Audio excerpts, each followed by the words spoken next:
बघा a force of F of x is equal to काय 2x³ plus 3. F of x दिलेला आहे. F of x काय दिले तुम्हाला 2x³ प्लस 3 दिलेला आहे.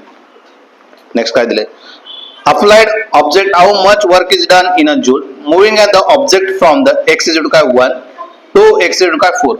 x ची व्हॅल्यू काय दिली त्यांनी 1 to 4 दिले. x ची व्हॅल्यू काय दिली 1 to 4 दिलेलं आहे.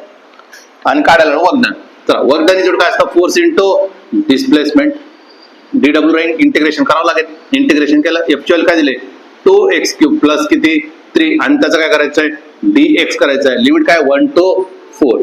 याचं काय होणार आहे 2x किती होणार आहे 4 डिवाइड बाय काय x³ आहे ना x² बघितलं ना. आता सुद्धा PhD आपली हा इथं काय x² म्हणजे काय होऊन जाईल 2x³ डिवाइड बाय काय 3 प्लस किती 3x. लिमिट पुट करायचं आहे. लिमिट किती त्याचं 1 to 4.